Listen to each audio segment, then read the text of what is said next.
course, the rock star Jay Ochoa, accompanied by 7-star Jaime Esteban. And it's true. Here in Mission at the RGV Sports Show, the one and only, the legendary Kurt Angle. Kurt, welcome to RGV Sports Show.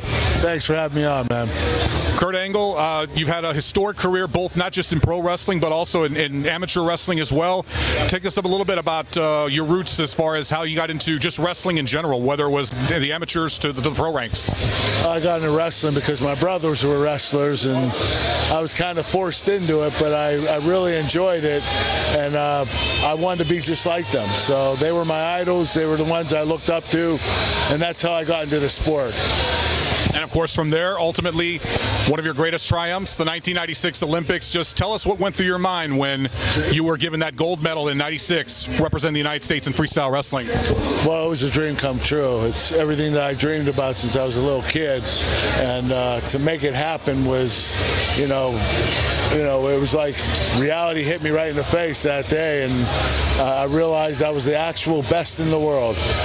And still are, in my opinion. Thank you very much. As a matter of fact, a little quick story. When I met you the last time in 2013 in San Antonio, I went up to you and I said, no matter what some punk up north says, I'm talking to the real best in the world, and that to this day is still you, Kurt. I appreciate that, man. Thank you.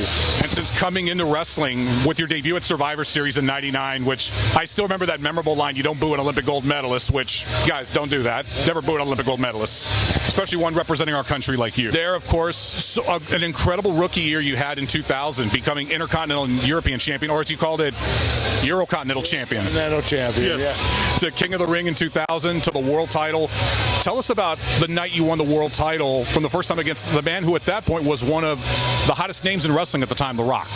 Yeah, I beat The Rock at No Mercy in 2000. It was a huge deal for me. I was only in the business for a little over a year, and to be world champion that quickly was just another dream that came true. Definitely, Kurt. And of course, Kurt, you had so many great memorable matches, whether in WWE, in TNA, now known as Impact Wrestling, New Japan Pro Wrestling, as one of the few that's wrestled on the three big stages like WrestleMania, Bound for Glory, and Wrestle Kingdom. Who would you say would be your top three as far as all-time favorite opponents? I would say AJ Styles, Shawn Michaels, and Yuji Nagata from New Japan Pro Wrestling. I had a great match with him. I love his style. He was incredible. And of course, Yuji's still going strong even today. He just wrestled John Moxley on AEW Dynamite. Your thoughts on that matchup? I thought it was a great matchup. Both those guys are incredible athletes. It was always going to be a good match no matter what. Definitely, I agree, Kurt. Any questions you would like to pose to Mr. Angle? Hey, Kurt, the other day I was watching you coming out to challenging someone from backstage, which, Lord behold, was, John Cena. Said ruthless aggression, slapped you right across the face. How did you feel about him, from them up until now? Did your mentality change about him? Did you think that he was going to be the face of the WWE for so long? What did you think of him? Well, I knew he was special the night that I wrestled him, the first night, and he proved to me that he could hang with me, and I knew right then he was going to be a big star. Nobody knows how big you're going to get, so I couldn't pull out a crystal ball and tell you exactly when John was going to become the face of the company, but I knew he had the ability to, especially when he started doing the rapper John Cena, and his verbal skills were off the charts. So he had all the tools and he made it work. Definitely, of course, and also some fantastic matches that followed throughout the years, but also not just great matches, but also some very funny, very memorable moments. You had the Milk-O-Mania.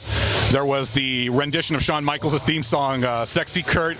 What would you consider your favorite, maybe non-match, but favorite moment that you participated in wrestling? Well, the battle rap with John Cena, like you said, the milk truck incident. Love the cowboy hats with Stone Cold. That was probably my favorite. We had a lot of fun doing that. Definitely, especially, and then also the little guitar karaoke off with Austin. Yeah, it was a lot of fun. And just like with Steve Austin, who has his popular podcast, you yourself also a podcaster. Tell us about the Angle podcast. Well, the Kurt Angle Show is basically all about my career. We have guests that come on the show 1 week a month, and every other week is basically my story. I talk about my career, the Olympics, the pro wrestling, my whole entire life. I wanted to do something different. I wanted to send a message to the fans and show them my gratitude for the career that I had and how they followed me and backed me up. And I thought starting a podcast would be a great idea, and it was. Definitely is. I mean, I always look forward to seeing the YouTube clips. It's awesome stories to hear about, including a lot of the great matches and moments, and just your overall time in wrestling. I mean, it's in one of my tops as far as podcasting is concerned, especially with the Podfather himself, Conrad Thompson, who comes out with so many great shows. But also, Kurt, the ultimate, of course, in wrestling is to be recognized for your contributions, and it happened for you twice: the 2013 TNA Hall of Fame, 2017 the WWE Hall of Fame. Tell us about your inductions into both. Oh, it was a huge honor to get inducted into both Hall of Fames. I don't think there are many wrestlers that actually have been inducted in both Hall of Fames. So it's a big deal for me. Both of them meant every bit as much as the other one. So, I had a great career in TNA and I had a great career in WWE, and that's the way I celebrated it, the Hall of Fames. Definitely. And also you're part of the National Wrestling Hall of Fame as of 2001. Am I correct?